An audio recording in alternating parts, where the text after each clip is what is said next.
What's up, everybody? Chappelle Chris here. I'm here to cover more Terminator stuff. I believe I'm going to have enough for even one more episode after this one. So, I'm only covering one Starlog today, a video, and one other thing. So, let's get into it. First off, finally watched the last videotape that was in my Terminator collection box, which featured the first two movies and this tape. The making of the Terminator films. So let's just go down what was interesting in this. It's about an hour long. First thing is the original Terminator trailer, which is awesome. Easily findable. Every bit as badass as it was back in the day. Then there's an Arnold and James Cameron sit down in one of their palatial estates overlooking the ocean. There's more of Cameron's sick in bed discovery of this Terminator idea and then driving across the country riding it. As I've previously discussed, that's kind of a fun story that he came up with to disguise what really happened, but you'll have to check out the other videos to see what that was. Arnold talks about seeing a painting that Cameron did of Arnold with half of his face as the Terminator, and that was what sold it completely to Arnold. Talks about it using his eyes like a surveillance camera while driving the car. Moving his body as little as possible, so you're expounding less energy, however you say that. Because a machine would want to use the most efficient movements possible to get the job done.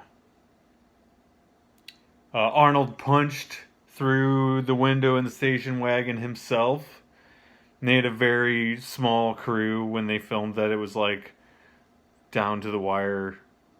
They had to film that. Okay, and then they also mentioned that Michael Biehn tested his lines with a southern accent because he was also trying out or working on a film or a play where he was supposed to have a southern accent and didn't shake it well enough. And then, okay, so then the rest of there's some teasers. There's a T2 teaser with that Jared actually sent me a link to. Nothing from the movie. It's an assembly line, and at the end you see Arnold with red eyes. Then the T2 trailer. There's a weird alternative shot of Arnold saying, "I swear I will not kill anyone," at the end of it.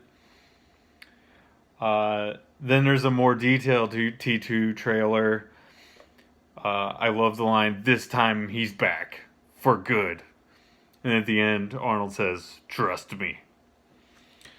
Terrible Arnold impression. Okay. And then there's the T2 featurette that they showed at the convention that I talked about in the last video, which you should watch.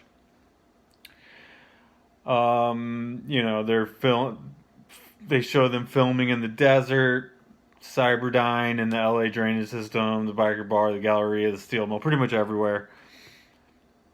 They show the cast at a gun range. Gunshots interrupt Linda Hamilton's interview in this featurette. You see Eddie, a very, very young Eddie Furlong, doing a workout routine, which is kind of interesting.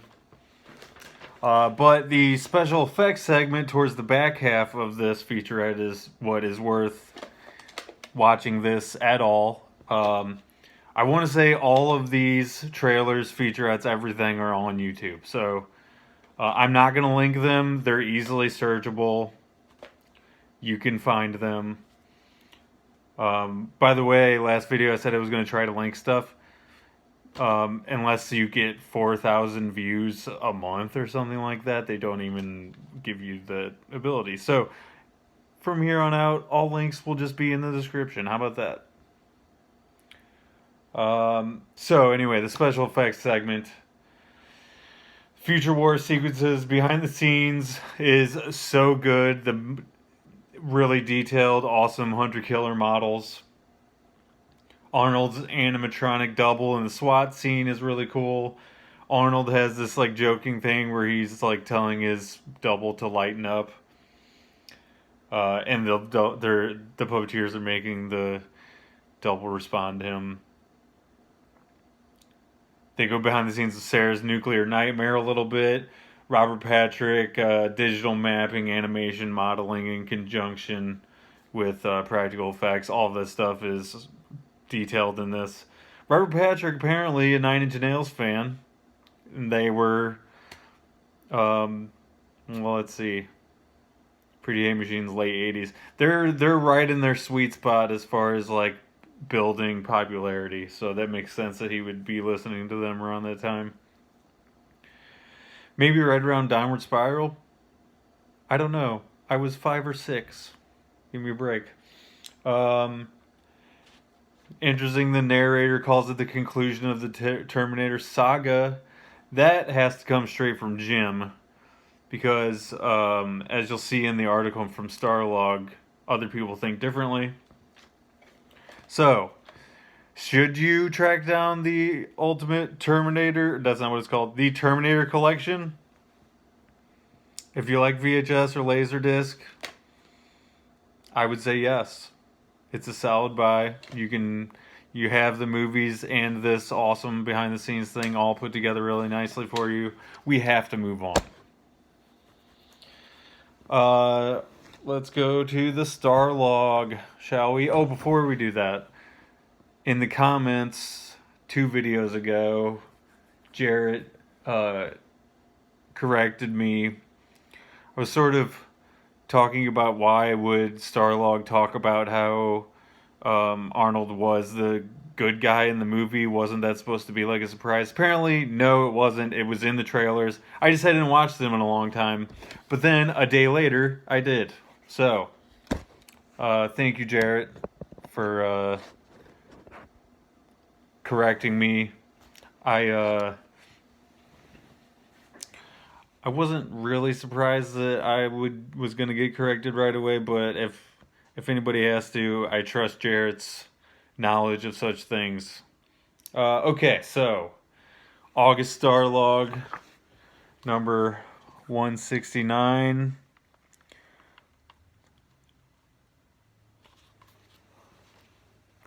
Really was excited to go through this. Awesome photo on the front. First page ad. Open it up. Boom. Trading card ad. Introducing collector cards as powerful as the film that inspired them. You may be asking yourself, Chris, do you have any of these? You bet your sweet ass I do. I was just in storage yesterday, downstairs at my apartment. Found all of the loose ones that I have.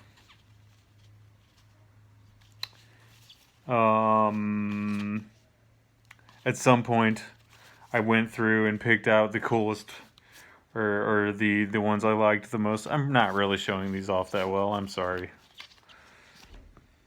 But, yeah, there's a comic shop in town that I know still probably has more of these. And I think I might be returning soon because obviously I'm on a run of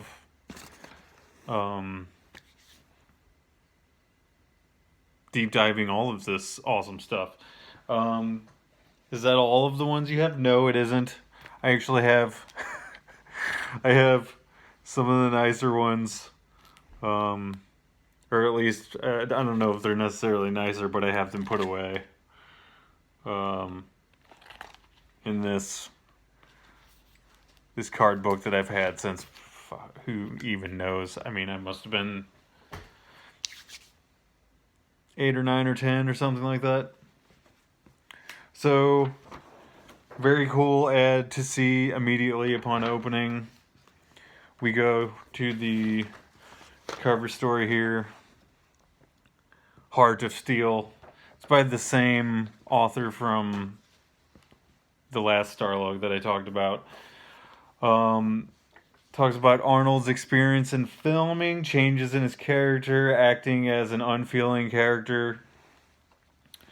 He shoots down rumors of sequels to Commando, Predator, Twins, as he showed no interest in other sequels at the time.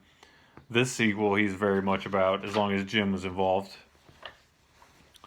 And throughout this article, he's very confident that T2 will be a success, which of course we know it was. Just showing off the photos they have in here. They're they take up a lot of page space, but that's fine with me, as long as they also get the article done right. Arnold says Jim rules out a third movie, but I don't. And as we know, they did several. My personal opinion is that the first two movies are where it's at. Although I did see all of them in theaters, so not T1 and T2. I was too young. I think that's all I'm going to cover because we're already past 10 minutes on this video. So next video, there's another ad in here, and actually it was at the bottom of this card ad too, advertising it. So we'll talk about that surprise thing that I found, and then we'll also talk about the Starlog yearbook, which features the endoskeleton prominently. I don't know how much or if anything new will be in this one, but we'll find out together. Thank you for watching. See you in the next video.